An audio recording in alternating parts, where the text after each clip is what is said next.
यहाँ से स्टार्ट करेंगे। डेली टारगेट यहाँ पर जो अपना चल रहा है यूपीएससी प्रीलिम्स का, तो इसमें डे नंबर आज 7वां रहेगा। ठीक है, डे नंबर 7 देखेंगे। कल हम लोगों ने डे 6 देखा था, और 7 नंबर जो आज है, मैंने सुबह यहाँ पर टॉपिक आपको दिए थे, क्या क्या टॉपिक है, थोड़े से ज़्यादा टॉपिक आज मैंने दिए थे यहाँ। ठीक है, तो करीब यहाँ पर जो मैंने टॉपिक थे इनको इंक्रीज़ किया। मैंने बोला था कि टारगेट जो बढ़ता जाएगा तो मैं टॉपिक बन के क्या है बढ़ाता जाऊँगा। ठीक है, तो यहाँ से करीब 4 बड़े बड़े टॉपिक मैंने आपको दिए थे, इनको आपको इतना कवर करना है, क्योंकि एग्जाम भी पास आ रहा है तो इतनी चीज़ें आपको थोड़ा ज़्यादा कवर करनी होंगी। ठीक है, अभी मैं और ऐड करूँगा, करंट अफेयर्स भी और ऐड करूँगा यहाँ से। ठीक है, सुबह में, और अभी शाम को हम लोग इसके एमसीक्यूज करेंगे स्टैटिक वाले के, और सुबह हम लोग क्या करेंगे करंट के एमसीक्यूज को। ठीक है, तो यहाँ से देखो क्वेश्चन देखते हैं क्या क्वेश्चन यहाँ पर, उसी टॉपिक के अकॉर्डिंग यहाँ पर क्वेश्चन है जो मैं टॉपिक आज आपको दिए है। ठीक है, क्वेश्चन नंबर 1 से डिस्कस करते हैं। पहला क्वेश्चन है, नीति निर्देशक तत्व जो है उसके विशेषताओं के बारे में। राज्य के नीति निर्देशक तत्व जो होते हैं उसके संबंध में विचार करना है। ये तत्व देश के शासन में मूलभूत होते हैं और कानून बनाने में इन सिद्धांतों को लागू करना राज्य का कर्तव्य होता है। पहली बात यहाँ से करेक्ट है। सेकंड, निर्देशक तत्व प्रकृति में न्यायोचित होते हैं और न्यायोचित नहीं होते हैं, अर्थात इनके उल्लंघन पर इससे न्यायालय में लागू नहीं किया जा सकता है। सेकंड बात करेक्ट है। ठीक है, क्योंकि यहाँ पर इसका अर्थ होता है कि यदि सरकार इन्हें लागू नहीं करती है तो आप इसमें 32 और जो आर्टिकल 226 है उसके तहत हाईकोर्ट जाकर में करने की मांग नहीं कर सकते हैं। ठीक है, तो ये बात करेक्ट है। तीसरा, 1935 के भारत शासन अधिनियम में वर्णित अनुदेशों के साधन के समान होंगे। तीसरी बात ये भी करेक्ट है, क्योंकि यहाँ पर जो डॉक्टर बी आर अम्बेडकर है उन्होंने कहा था कि निदेशक जो हैं ये 1935 के अधिनियम की इंस्ट्रूमेंट ऑफ इंस्ट्रक्शंस जो होते हैं उसकी तरह होंगे। फ़र्क इतना होगा कि यहाँ पर सिर्फ 1935 ये गवर्नर जनरल के लिए, और यहाँ पर अब ये भारतीय राज्य की कार्यपालिका को विधायिका के लिए निर्देश देंगे। तीनों बातें करेक्ट है, आंसर डी सही है। क्वेश्चन 2, निर्देशक तत्वों के वर्गीकरण को लेकर के क्वेश्चन है। संविधान में निर्देशक तत्वों का कोई आधिकारिक वर्गीकरण नहीं है, लेकिन उनके वैचारिक आधार पर उन्हें वर्गीकृत किया जा सकता है। इस संदर्भ में विचार करना है। समाजवादी सिद्धांत ये बोला समान कार्य के लिए समान वेतन, अनुच्छेद 39। पहली बात क्या होगी? पहली बात यहाँ से सेकंड क्वेश्चन का क्या होगा? करेक्ट है। सेकंड बात बोला है गांधीवादी सिद्धांत ग्राम पंचायतों का गठन, आर्टिकल 40, ये भी बात यहाँ से करेक्ट होगी। राइट। तीसरी बात है उदार जो बौद्धिक सिद्धांत हैं, समान नागरिक संहिता, आर्टिकल 44, ये भी बात यहाँ से करेक्ट है। तीनों बातें यहाँ से जो करेक्ट होंगी नीति निर्देशक जो तत्व के वर्गीकरण इसको लेकर के। ठीक है, आंसर डी। Question number 3। ठीक है, आज देखो मैं थोड़ा सा स्लो कर रहा हूँ, है ना, थोड़ा सा स्लो मैं पढ़ा रहा हूँ, धीमे धीमे कर रहा हूँ, क्योंकि मुझे कल 2-3 लोगों की बोला था कि कॉल भी है, मैसेज भी कि सर थोड़ा सा स्लो रखो, तो मैं स्लो कर रहा हूँ, है ना, थोड़ा सा धीमे कर रहा हूँ, धीमे धीमे से बता रहा हूँ। तो देखो अगर धीमे ज़्यादा मैं रखूँगा क्योंकि आपकी ज़रा टॉपिक यहाँ पर नहीं कवर हो पाएंगे चीज़ें वो। ठीक है, तो थोड़ा सा आपको स्पीड में सुनना है, देखना है, वो चीज़ें करना है, लेकिन फिर भी मैं कोशिश करता हूँ अपने साइड से थोड़ा सा स्लो करने की। ठीक है, क्वेश्चन 3 है संतुति मंजूरी। डॉक्टर बी आर अम्बेडकर के अनुसार यदि कोई सरकार निर्देशक तत्वों की अवहेलना करती है तो उसे अनिवार्य रूप से उसके समक्ष इसका उत्तर देना होगा। क्या होगा आंसर? आंसर हो जाएगा क्वेश्चन 3 का। देखो बी आर अम्बेडकर उन्होंने संविधान सभा में ये तर्क दिया था कि निर्देशक तत्व को लागू करने के पीछे कानूनी शक्ति नहीं बल्कि राजनीतिक शक्ति होती है। तर्क क्यों? क्योंकि यहाँ पर भारत एक लोकतंत्र है, इसलिए यहाँ पर कोई भी सरकार इन लोक कल्याणकारी सिद्धांत की अनदेखी नहीं कर सकती है। यदि कोई सरकार इसे नजरअंदाज करती है तो उसे अगले चुनाव में जनता मतदाताओं को जवाब देना होगा। ठीक है, जनता का वोट ही इन सिद्धांतों को सबसे बड़ी मंजूरी या शक्ति बताता है। ठीक है, आंसर क्या होगा? बी आंसर करेक्ट है। क्वेश्चन 4 है निर्देशक सिद्धांत के पीछे संतुति को लेकर के संविधान सभा ने जो निर्देशक है तत्व उनकी कानूनी रूप से परिवर्तनीय नहीं बनाया। इसके मुख्य कारण क्या थे? देखो इसका मुख्य कारण था एक तो कि यहाँ पर देश के पास इन्हें लागू करने के लिए पर्याप्त वित्तीय संसाधनों का अभाव था। बात सही है, क्योंकि यहाँ पर आजादी के समय आर्थिक स्थिति ऐसी नहीं थी कि वे काम का अधिकार का या मुफ्त शिक्षा जैसी चीज़ों को तुरंत कानूनी हक बना दें। ये बात सही है। सेकंड, देश की विशाल विविधता और पिछड़ापन कारण को बाधक हो सकता था, ये भी बात करेक्ट है। ठीक है, तीसरा, संविधान निर्माताओं का मानना था कि इनके पीछे लोकमत ही यहाँ पर सबसे बड़ी शक्ति होगी, ये भी बातें से करेक्ट है। तीनों बातें सही हैं, आंसर क्या होगा? चौथे का डी आंसर करेक्ट है। क्वेश्चन नंबर 5 है नए तत्व। यहाँ पर 42वें संविधान संशोधन 1976 द्वारा कौन कौन सा नया निर्देशक तत्व नहीं जोड़ा गया था? नए तत्व को लेकर के क्वेश्चन है और बोला कि 42वें संविधान संशोधन 1976 में कौन सा नया निर्देशक तत्व नहीं जोड़ा गया था? आंसर हो जाएगा 5वें का करेक्ट आंसर सी, सहकारी समितियों के स्वैच्छिक गठन का बढ़ावा देना। ये इसका क्या होगा? करेक्ट आंसर, क्योंकि यहाँ पर सहकारी समिति होती हैं कोऑपरेटिव्स, यहाँ पर सोसाइटीज़, इनको बढ़ावा देना वाला अनुच्छेद 43B वर्ष 2011 में 97वें संविधान संशोधन अधिनियम द्वारा जोड़ा गया था, ना कि 1976 में। तो ये बात क्या होगी, गलत हो जाएगा, ये गलत है। आगे आते हैं क्वेश्चन, बाकी सब सही है, ए और बी और डी करेक्ट है यहाँ से, ठीक है, क्योंकि यहाँ पर जो बच्चों के स्वस्थ विकास के अवसरों को सुनिश्चित करना, ये क्या होगा, ये आर्टिकल 39 का एफ है, ठीक है, फिर एफ 39 का एफ और 42वें संविधान संशोधन था ये, ठीक है। बी नंबर भी करेक्ट होगा, क्योंकि यहाँ पर समान न्याय के लिए गरीबों के लेकर मुफ्त कानूनी सहायता 42वें संविधान संशोधन, ठीक है, और 39 आर्टिकल में। और डी नंबर ये हो जाएगा आपका आर्टिकल 48 है, पर्यावरण संरक्षण वन्यजीव की रक्षा करना, 42 अमेंडमेंट जो था उसमें। बाकी सब सही है, तीसरा गलत होगा। क्वेश्चन 6, निर्देशक तत्वों की उपयोगिता क्या है। निर्देशक तत्वों की उपयोगिता के संबंध में विचार करना है। ये न्यायालयों के लिए प्रकाश स्तंभ के रूप में काम करते हैं जब वे कानूनी रूप से संवैधानिक वैधता का निर्धारण करते हैं। पहली बात, छठे का पहला स्टेटमेंट यहाँ से करेक्ट होगा, क्योंकि सुप्रीम कोर्ट ने कई बार कहा कि यदि कोई कानून डीपीएसपी को लागू करने के लिए बनाया गया है तो वह कानून उचितता निर्धारित करने में मदद कर सकता है, और ये जजों के लिए लाइट हाउस का काम करते हैं।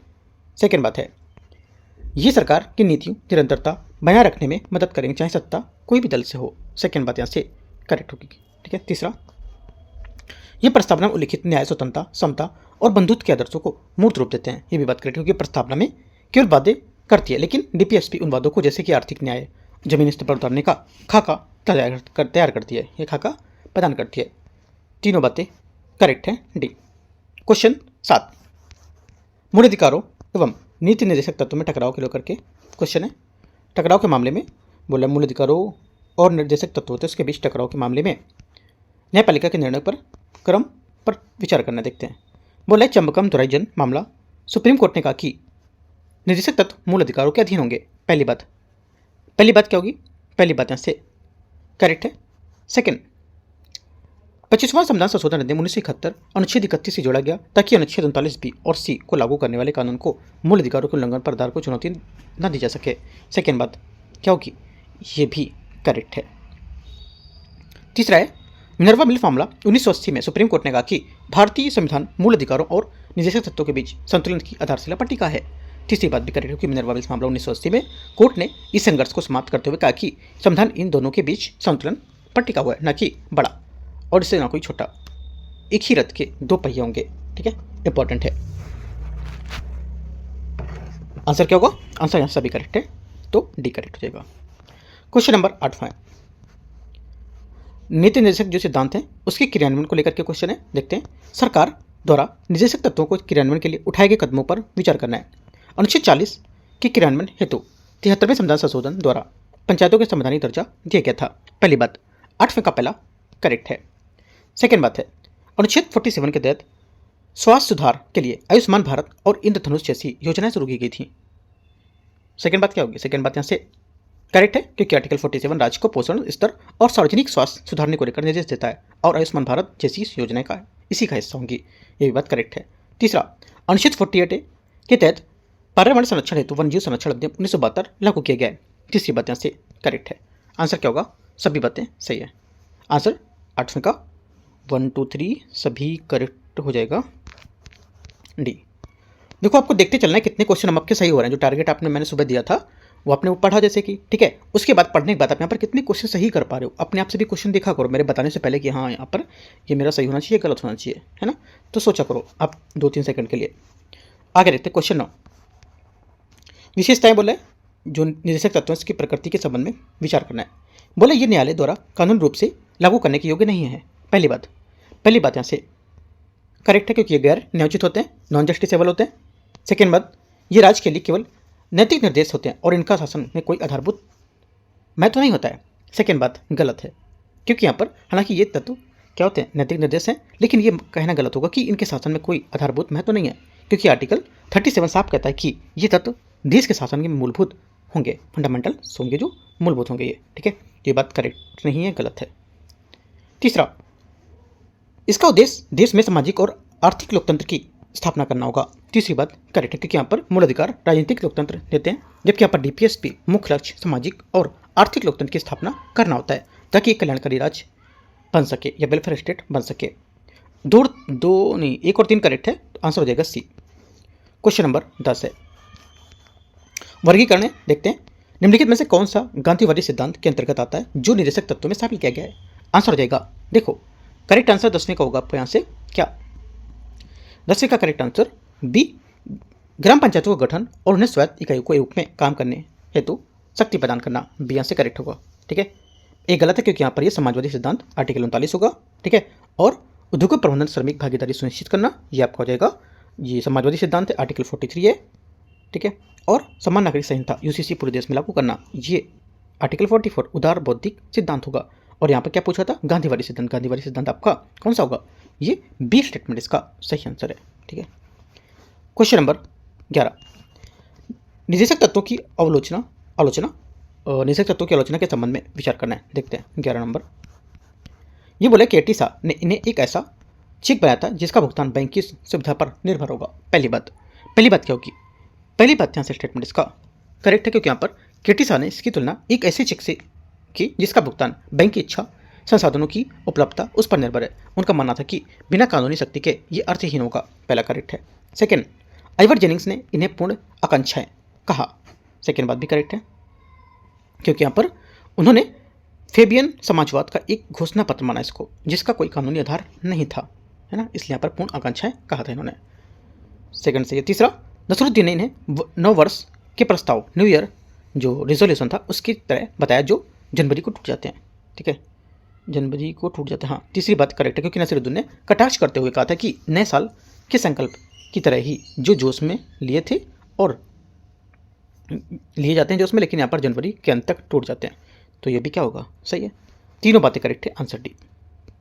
क्वेश्चन 12, नए निदेशक तत्व यहाँ पर है, उसको लेकर के टॉपिक क्वेश्चन है, 42वें संविधान संशोधन अधिनियम 1976 में जोड़े गए नए निदेशक तत्व के संबंध में विचार करना है। बच्चों के स्वस्थ विकास के लिए अवसरों को सुनिश्चित करना, अनुच्छेद 39। पहली बात, 12वें का पहला स्टेटमेंट यहाँ से करेक्ट है, 39 का एफ। ठीक है, सही बात है, पीछे मैंने बताया भी था आपको। सेकेंड बात है, गरीबों को समान न्याय और मुफ्त कानूनी सहायता प्रदान करना, आर्टिकल 39A, ये बात करेक्ट है भी। ठीक है, ताकि यहाँ पर सुनिश्चित हो सके कि आर्थिक तंगी के कारण कोई भी यहाँ पर गरीब न्याय पाने से वंचित न रहे। तीसरी बात है, उद्योग प्रबंधन के में श्रमिकों की भागीदारी सुनिश्चित करना, तीसरी बात भी करेक्ट हो क्योंकि यहाँ पर 43A में ये बात बताई गई है और यहाँ उसके माध्यम से उद्योगों को प्रबंधन में श्रमिकों की भागीदारी, वर्कर्स जो यहाँ पर पार्टिसिपेशन होती है उसमें मैनेजमेंट में उसको बढ़ावा देने में निर्देश दिया जा सके। तीनों बातें सही है, डी आंसर होगा। क्वेश्चन नंबर आगे 13, आलोचना को लेकर के क्वेश्चन है, निर्देशक तत्व हैं उसके पवित्र आकांक्षाओं का कूड़ेदान, ए डस्टबिन ऑफ पायस एस्पिरेशन कहकर किसने आलोचना की थी इसकी, आंसर हो जाएगा, करेक्ट आंसर 13 का हो जाएगा आपका सर आइवर जेनिंग्स, इसका सही answer. Sir Ivor Jennings DPSP को पवित्र आकांक्षाओं का कूड़ेदान कहा था क्योंकि यहाँ पर उनका मानना था कि ये सिद्धांत केवल कागजों पर अच्छे लगते हैं और व्यवहारिक रूप से इन्हें लागू करना कठिन है ना। एक बात आपको नोट करके लिखना है कि यहाँ पर टीटी कृष्णमाचारी ने इन्हें भावनाओं का एक कूड़ा घर कहा था। अक्सर छात्र इन दोनों जो बात होती है, मतलब हम लोग क्या करते हैं, इन चीज़ों को मिला देते हैं यहाँ पर, है ना, कि बोलते थे ये बात किसने कही थी। तो नोट कृष्णमाचारी आपको नोट करना है कि टीटी कृष्णमाचारी ने क्या कहा था और आइवर जेनिंग्स ने क्या कहा था। ठीक है, हम लोग यहाँ पर जो करते हैं ना, मिस्टेक कर देते हैं, राइट, तो यहाँ पर नहीं करना है। ठीक है, याद रखना है। तो 13 का आंसर ये करेक्ट है।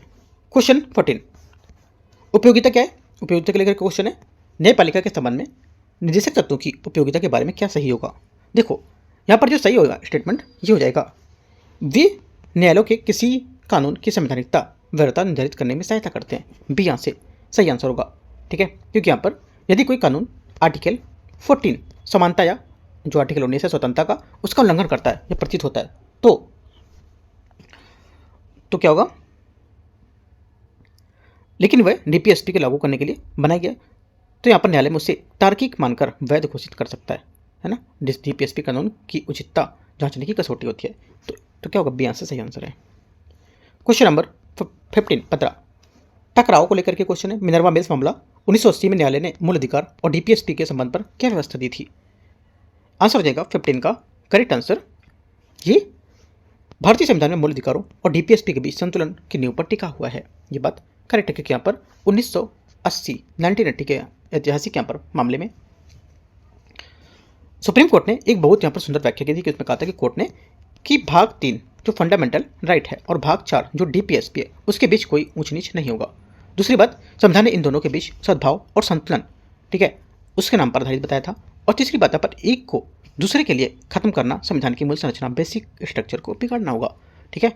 तीनों बातें क्या है, याद रखनी है आपको, और सी यहाँ से सही आंसर है। क्वेश्चन नंबर 16 नंबर क्वेश्चन है, क्रियान्वयन निर्देशक तत्वों के क्रियान्वयन हेतु सरकार द्वारा उठाए गए कदम में कौन सा यहाँ पर गलत होगा, गलत शामिल कर रहा है। आंसर हो जाएगा 16 का करेक्ट आंसर जो गलत है ये डी नंबर। अनुच्छेद 44 वन्यजीव संरक्षण अधिनियम 1972, ये बात गलत है। क्यों? क्योंकि यहाँ पर वन्यजीव संरक्षण अधिनियम 1972 आर्टिकल 48A कितना होगा, 48A ना कि 44, ठीक है। 48A जो होता है ये पर्यावरण संरक्षण के तहत आता है, और अनुच्छेद 44 ये समान नागरिक संहिता यूनिफॉर्म सिविल कोड से संबंधित होगा, तो ये बात गलत हो जाएगी, बाकी सभी करेक्ट हैं। क्वेश्चन 17 आते हैं, स्वर्ण सिंह समिति की सिफारिश के आधार पर विचार करना है। स्वर्ण सिंह समिति की सिफारिश के संबंध में विचार करते हैं। इस समिति ने सुझाव दिया कि संविधान में 8 मूल कर्तव्यों को जोड़ा जाना चाहिए। पहली बात, 17 का पहला स्टेटमेंट यहाँ से करेक्ट है, क्योंकि यहाँ पर समिति ने 8 मूल कर्तव्यों को शामिल करने का सुझाव दिया, और हालांकि सरकार ने 10 कर्तव्य यहाँ पर जोड़े थे, पहला सही है। सेकेंड, समिति ने कर्तव्यों का पालन न करने पर दंड या सजा का प्रावधान करने की सिफारिश की थी। सेकेंड बात ये भी करेक्ट है, ठीक है। सरकार ने इसे स्वीकार लेकिन नहीं किया था, ठीक है, इंपॉर्टेंट बात है, याद रखना है। लेकिन क्वेश्चन क्या पूछा, क्वेश्चन ने पूछा कि सिफारिश की थी, हाँ तो की थी, लेकिन सरकार ने इसे माना नहीं था, राइट, स्वीकार नहीं किया था। तीसरी बात है, कर भुगतान पेइंग यहाँ पर टैक्सेस को मूल कर्तव्य के रूप में शामिल करने का सुझाव समिति द्वारा दिया गया था। तीसरी बात करेक्ट है, क्योंकि यहाँ पर समिति ने टैक्स देना, पेइंग टैक्सेस को भी एक मूल कर्तव्य बनाने का सुझाव दिया था, लेकिन इसे अंतिम रूप से संविधान में शामिल नहीं किया गया था। आंसर क्या होगा, 1 2 3 सभी करेक्ट हैं, तो डी आंसर, सी आंसर होगा, डी नहीं सी। 17 का सी करेक्ट है। क्वेश्चन 18, मूल कर्तव्य की सूची और संवैधानिक संशोधन के बारे में विचार करते हैं। भारत के संविधान में निहित मूल कर्तव्य के बारे में विचार करना है। 42वें संविधान संशोधन अधिनियम द्वारा अनुच्छेद 51 के तहत सभी 11 मूल कर्तव्य को एक साथ जोड़ा गया था। पहली बात यहाँ से 18 का गलत है, ठीक है। क्यों? क्योंकि यहाँ पर 42वें संविधान संशोधन 1976 द्वारा एक साथ ही 11 नहीं, बल्कि यहाँ पर एक साथ 10 मूल कर्तव्य जोड़े गए थे, 11वां मूल कर्तव्य बाद में जोड़ा गया था, पहला गलत हो जाएगा। सेकेंड बात यहाँ से ये बोला कि 6 से 14 वर्ष के आयु के बच्चों को शिक्षा के अवसर प्रदान करना 86वें संविधान संशोधन अधिनियम 2002 के तहत जोड़ा गया था। सेकेंड बात करेक्ट है, आंसर केवल 2 सही है, बी। क्वेश्चन 19, मूल कर्तव्यों की विशेषताओं को लेकर के क्वेश्चन है। मूल कर्तव्यों की प्रकृति के संबंध में निम्नलिखित में से कौन सा कथन यहाँ से सही होगा। ये बोला केवल भारतीय नागरिकों पर लागू होते हैं, विदेशियों पर नहीं होते हैं। पहली बात, 19 का पहला स्टेटमेंट करेक्ट है, क्योंकि यहाँ पर मौलिक अधिकारों के विपरीत जो कुछ विदेशियों को भी मिलते हैं, कुछ मूल कर्तव्य केवल भारतीयों को, नागरिकों के लिए होते हैं।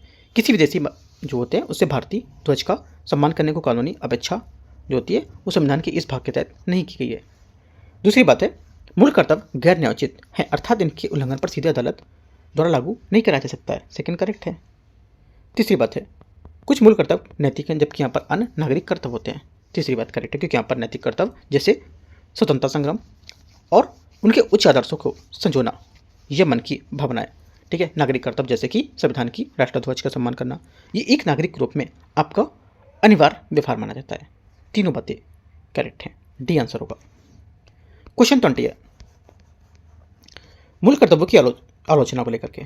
मूल कर्तव्य की आलोचना के संबंध में विचार करना है। पहली बात है, ये बोला है आलोचकों का मानना है कि कर्तव्यों की सूची अधूरी है, क्योंकि इसमें मतदान और परिवार नियोजन जैसे महत्वपूर्ण कर्तव्य शामिल नहीं है। पहली बात, 20 का पहला स्टेटमेंट करेक्ट है। सेकेंड बात यहां से उच्च आदर्श और वैज्ञानिक दृष्टिकोण जैसे शब्दों को अस्पष्ट और आम आदमी के लिए समझना कठिन माना गया है। सेकेंड बात करेक्ट हो जाएगी, क्योंकि यहाँ पर संविधान में प्रयुक्त शब्द जैसे कि मिश्रित संस्कृति, ठीक है, जो कंपोजिट यहाँ पर कल्चर होती है, राइट, और वैज्ञानिक दृष्टिकोण और उच्च आदर्श काफ़ी जटिल है। एक साधारण व्यक्ति के लिए इनका व्यवहारिक अर्थ समझना कठिन हो जाता है, जिसके लिए इनको कार्यान्वयन करने कर अस्पष्टता आती है, ठीक है। तो सेकेंड बात करेक्ट है, पहला भी सही था, दोनों सही है, सी आंसर होगा 20 का। 21, वर्मा समिति की 1999 की टिप्पणियां को लेकर विचार करते हैं। वर्मा समिति 1999 का उद्देश्य या मुख्य उद्देश्य क्या था। इनका मुख्य उद्देश्य है कि कुछ मूल कर्तव्यों को लागू करने के लिए कानूनी प्रावधान की पहचान करना, बी यहाँ से आंसर होगा। ठीक है। जीएस वर्मा समिति का गठन ये देखने के लिए किया गया था कि क्या पहले से ही ऐसे कानून मौजूद हैं जो मूल कर्तव्य को लागू करते हैं। यह समिति ने पाया कि जब समिति थी उसने पाया कि वन्यजीव संरक्षण अधिनियम 1972 था, ये पर्यावरण संबंधी कर्तव्यों को पूरा करता है, ठीक है, ये पाया उन्होंने। और राष्ट्रीय गौरव अपमान निवारण अधिनियम जो था 1971 ध्वज और संविधान के सम्मान को लागू करता है, ये भी उन्होंने पाया। और आईपीसी भारतीय दंड संहिता को भी विभिन्न धाराओं के माध्यम से समाज विरोधी गतिविधियों को रोकती है, ये भी उन्होंने पाया। मतलब तीनों बातें उन्होंने पाई थी ऐसी। तो आंसर क्या होगा? बी यहाँ से सही आंसर होगा। वर्मा समिति ने ये उद्देश्य था इनका, ठीक है। आपसे क्वेश्चन पूछ सकता है वर्मा समिति के उद्देश्य को लेकर के, यहाँ पर उन्होंने क्या पाया था, 3 पॉइंट दे देगा, है ना। तो इंपॉर्टेंट याद रखना है। ये क्वेश्चन मोस्टली लोग का गलत होगा। वर्मा समिति आपने पढ़ा होगा वैसे, लेकिन क्वेश्चन आपका हो सकता है गलत हो यहाँ से, ठीक है। देखना है फिर भी, अगर गलत होता है तो प्रैक्टिस करना है। आगे आते हैं क्वेश्चन 22। मूल कर्तव्यों का महत्व क्या होगा? लोकतंत्र में मूल कर्तव्यों के महत्व के बारे में निम्नलिखित कथनों पर विचार करना है। ये नागरिक के लिए अनुशासन और प्रतिबद्धता की भावना को बढ़ावा देते हैं। पहली बात, 22वें का पहला स्टेटमेंट करेक्ट है। ये नागरिकों को याद दिलाते हैं कि अधिकारों का आनंद लेते समय उन्हें समाज और राष्ट्र के प्रति अपनी जिम्मेदारियों के प्रति सचेत रहना चाहिए। ये अदालतों के किसी कानून की संवैधानिक वैधता की जांच करने में सहायता करते हैं। सेकंड बात भी करेक्ट है, क्योंकि सुप्रीम कोर्ट ने व्यवस्था दी थी कि यदि किसी कानून की संवैधानिक वैधता की जांच करती है और वह कानून किसी मूल कर्तव्य को लागू करने का प्रयास कर रहा होता है तो उस कानून को तार्किक माना जा सकता है। सेकंड सही होगा। तीसरा, ये समाज विरोधी गतिविधियों के विरुद्ध एक चेतावनी के रूप में काम करते हैं। तीसरी बात भी करेक्ट होगी। तीनों बातें सही है। आंसर 22वें का 1, 2, 3 सभी करेक्ट है, सी। क्वेश्चन 23 है, व्यवहारिक अनुप्रयोग को लेकर के क्वेश्चन है। निम्नलिखित पर विचार करते हैं, देखते हैं। सार्वजनिक संपत्ति की रक्षा, ठीक है, यह मूल कर्तव्य में पहला। 23 का पहला स्टेटमेंट क्या होगा? यहाँ से करेक्ट है, क्योंकि यहाँ पर सार्वजनिक संपत्ति की रक्षा यह अनुच्छेद 51A का 1 उसके तहत यहाँ पर मूल कर्तव्य है, पहला सही है। सेकेंड बात है, समान नागरिक संहिता राज्य के नीति निर्देशक तत्व DPSP यह आर्टिकल 44 के तहत होगा, सही बात है। अस्पृश्यता का अंत मौलिक अधिकार, ये बात करेक्ट है, क्योंकि यार ये अनुच्छेद 17 के तहत एक मौलिक अधिकार होगा, ये भी बात सही है। तीनों बातें करेक्ट है। आंसर 1, 2, 3 सभी करेक्ट हैं। 24 है, संविधान संशोधन प्रक्रिया अनुच्छेद 368 पर विचार करना है। संविधान संशोधन विधेयक केवल लोकसभा में ही पेश किया जा सकता है, पहली बात। 24 का पहला स्टेटमेंट क्या होगा? पहली बात यहाँ से गलत है, क्योंकि यहाँ पर संशोधन विधेयक लोकसभा या राज्यसभा किसी भी सदन में पेश किया जा सकता है, पहली बात गलत हो जाएगी। सेकेंड, इस विधेयक को पेश करने के लिए राष्ट्रपति की पूर्व अनुमति अनिवार्य होती है, सेकेंड बात यहाँ से गलत होगी, क्योंकि यहाँ पर संविधान संशोधन विधेयक पेश करने के लिए राष्ट्रपति की पूर्व अनुमति की आवश्यकता नहीं होती है, जबकि यहाँ पर धन विधेयक के लिए होती है, गलत हो जाएगा दोनों। तीसरी बात है, यदि दोनों सदनों के बीच असहमति हो तो संयुक्त बैठक ज्वाइंट सिटिंग का प्रावधान नहीं होता है, ये बात करेक्ट है, क्योंकि यहाँ पर ये एक काफ़ी इंपॉर्टेंट पॉइंट है। संविधान संशोधन के मामले में संयुक्त बैठक ज्वाइंट सिटिंग जो होती है उसका कोई प्रावधान नहीं है। विधेयक को दोनों सदनों को द्वारा अलग अलग विशेष बहुमत में पारित करना अनिवार्य होता है, ये बात करेक्ट है, बाकी दोनों गलत है। तो आंसर क्या होगा? केवल 3 यहाँ से करेक्ट है, केवल तीसरा स्टेटमेंट यहाँ पर सही है, बी आंसर होगा। 25 नंबर है, संशोधनों के प्रकार बहुमत के आधार पर संविधान संशोधन के संबंध में विचार करना है। संसद का साधारण बहुमत नए राज्यों का प्रवेश का गठन क्या होगा? पहला युग बता रहा है कौन सा करेक्ट होगा, है ना। तो बोला कि साधारण जो संसद का साधारण बहुमत है ये नए राज्यों का प्रवेश का गठन करता है, क्या ये सही है? देखो 25 का जो पहला स्टेटमेंट है ये यहाँ से क्या होगा? ये यहाँ से करेक्ट है, क्योंकि यहाँ पर जो साधारण बहुमत होता है सिंपल मेजोरिटी ये अनुच्छेद 368 की सीमा से बाहर है, और नए राज्यों का गठन अनुच्छेद 3 नागरिकता की समाप्ति और संसद के वेतन भत्ते इसी संशोधन से होते हैं, पहली बात करेक्ट हो जाएगी, सही मैच कर रही है, ठीक है। दूसरा, संसद का विशेष बहुमत ये बोला है कि मौलिक अधिकारों और राज्य के नीति निर्देशक तत्व उसमें, सेकंड बात क्या होगी? सेकंड बात भी करेक्ट है, क्योंकि विशेष मेजोरिटी जो होती है, विशेष मतलब जो स्पेशल मेजोरिटी ये अनुच्छेद 368 के तहत संसद के प्रत्येक सदन द्वारा कुल सदस्यता का बहुमत और उपस्थिति में मतदान करने वाले का 2/3 या 2/3 बहुमत फंडामेंटल राइट और DPSP इसी श्रेणी में आते हैं, सेकंड करेक्ट होगा। तीसरा, विशेष बहुमत प्लस आधे से अधिक सहमति, राज्यों की सहमति और राष्ट्रपति निर्वाचन की उसकी प्रक्रिया, तीसरी बात भी करेक्ट है। आंसर क्या होगा? सभी यहाँ पे सही है, तीनों राष्ट्रपति के निर्वाचन या तो उसकी प्रक्रिया भी होगी इसमें शामिल, तो 1, 2, 3 सभी बात इसकी सही बता रही है, सभी 3 सही है। आपको देखना आपके सही है गलत है, ठीक है। आप टॉपिक ये सब पढ़ चुके हो पीछे, और तो देखना अपना सही हुआ या नहीं सही हुआ तो आपको समझना है, उसको सही करना है। 26 आते हैं, संशोधन की प्रक्रिया और सीमाओं को लेकर के आलोचना को लेकर के क्वेश्चन है। भारतीय संविधान के संशोधन प्रक्रिया की आलोचना के संबंध में विचार करना है। भारत में संविधान संशोधन की शक्ति केवल संसद के पास है। राज्य विधानमंडल संशोधन की पहल नहीं कर सकती है। पहली बात, 26 का पहला स्टेटमेंट क्या होगा, यहाँ से करेक्ट है, ठीक है, क्योंकि यहाँ पर अमेरिका के विपरीत भारत में राज्य विधानमंडल संविधान संशोधन की शुरुआत नहीं कर सकता है। ये शक्ति केवल संसद के पास होती है। सेकेंड बात है, संविधान का एक बड़ा हिस्सा केवल संसद द्वारा साधारण या विशेष बहुमत से संशोधन किया जा सकता है, जिसमें राज्यों की कोई भूमिका नहीं होती है। सेकेंड बात करेक्ट है। तीसरा, अमेरिकी संविधान की तुलना में भारतीय संविधान में संशोधन की प्रक्रिया बहुत अधिक और जटिल और कठोर है। तीसरी बात गलत हो जाएगी, क्योंकि यहाँ पर अमेरिकी संविधान दुनिया के सबसे कठोर संविधान में से एक होता है, जबकि यहाँ पर भारतीय संविधान लचीलेपन और कठोरता का मिश्रण होता है। आइबर जेनिंग्स जैसे यहाँ पर आलोचक ने इसे कुछ मामलों में लचीला माना है। तीसरी बात गलत हो जाएगी। 1 2 करेक्ट है। आंसर यहाँ से ए सही हो जाएगा, 1 और 2। आगे आते क्वेश्चन 27। मूल ढांचे का सिद्धांत, बेसिक स्ट्रक्चर डॉक्ट्रिन को लेकर के देखते हैं। यहाँ से भारतीय संविधान जो है उसमें संशोधन की शक्ति और न्यायिक समीक्षा को लेकर के विचार करना है। संसद अनुच्छेद 368 के तहत संविधान के किसी भी हिस्से को संशोधित कर सकती है, बशर्ते कि मूल ढांचे को न बदले। पहली बात करेक्ट है, सबको पता होगा, क्योंकि केशवानंद भारतीवाद में ऐसा यहाँ पर स्थापित हो गया था कि संसद की शक्ति असीमित नहीं है और वह संविधान को बदल सकती है, लेकिन उसे नष्ट नहीं कर सकती है। सेकेंड बात है, मूल ढांचे की अवधारणा को भारतीय संविधान में स्पष्ट रूप से परिभाषित किया गया है। सेकेंड बात गलत है, क्योंकि यहाँ पर सबसे इंपॉर्टेंट पॉइंट है, क्योंकि यहाँ पर मूल ढांचा शब्द जो है संविधान में कहीं भी परिभाषित नहीं किया गया या वर्णित नहीं किया गया है। ये न्यायपालिका द्वारा विकसित एक न्यायिक नवाचार, जुडिशियल इनोवेशन होगा, ठीक है, इंपॉर्टेंट बात है। तीसरी बात है, 24वें संविधान संशोधन अधिनियम ने संसद को मौलिक अधिकारों को कम करने को लेकर, हटाने को लेकर शक्ति प्रदान की थी। तीसरी बात करेक्ट है। कब? 24वें संविधान संशोधन अधिनियम 1971 के माध्यम से अनुच्छेद 13 और अनुच्छेद 368 में बदलाव करके संसद ने घोषित किया था कि वह किसी भी मौलिक अधिकार को छीन सकती है। आंसर 1 और 3 करेक्ट है, 1 और 3 सही है, आंसर बी। क्वेश्चन नंबर 28 है, निम्नलिखित पर विचार करना है। संविधान की मूल संरचना का सिद्धांत पहली बार गोलकनाथ बनाम पंजाब राज्य 1967 मामले में सर्वोच्च न्यायालय द्वारा प्रतिपादित किया गया था।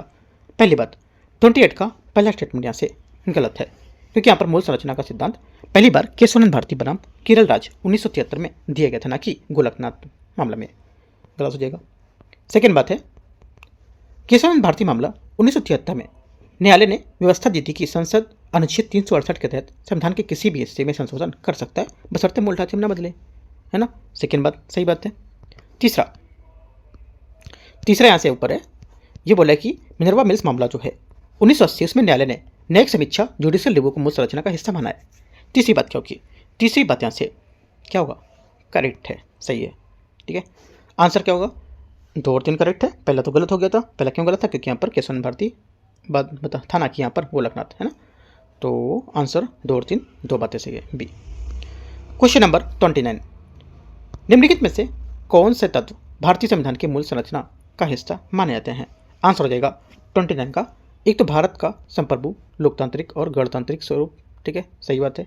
दूसरा, संविधान की सर्वोच्चता, सही है। तीसरा, संसदीय प्रणाली, सही है। चौथा, कल्याणकारी राज्य की स्थापना का संकल्प, सही है। और स्वतंत्र और निष्पक्ष चुनाव, ये भी बात करेक्ट होगी, ठीक है। तो ये सभी करेक्ट है। आंसर क्या होगा? 29 का 1 2 3 4 5 डी करेक्ट है। आते हैं 29 हो गए 30।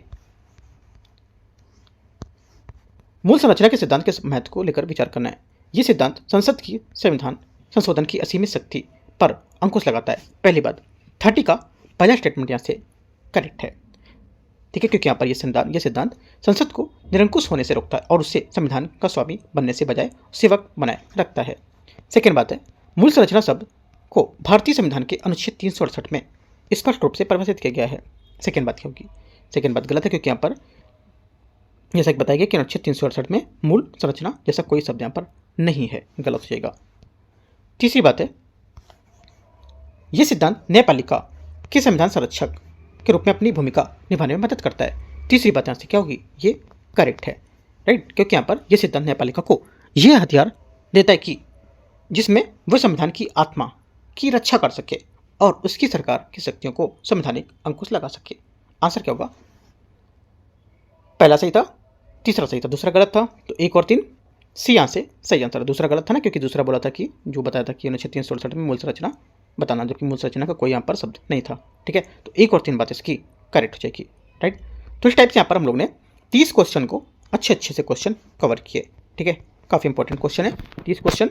और यहाँ से आपने जो टॉपिक अपना पढ़ोगे, वो टॉपिक करने के बाद आप यहाँ से अपने क्वेश्चन को देख सकोगे कितने क्वेश्चन है। बाकी टॉपिक पढ़ भी लिए होंगे सुबह। ठीक है, काफ़ी टॉपिक देखो, आपको टॉपिक ये दिए जा रहे हैं, ये 3 महीने भी एग्जाम का 2.5-3 महीने बचा हो उसको लेकर के दिए जा रहे हैं। तो इतनी आप अभी कुछ लोग के मैसेज भी हैं कि सर काफ़ी ज़्यादा टॉपिक है, काफ़ी ज़्यादा नहीं है ये ठीक है इतने, बल्कि और देने चाहिए इसमें, क्योंकि अब 12-13 घंटा अगर नहीं पढ़ते हो तो कितना पढ़ोगे अब।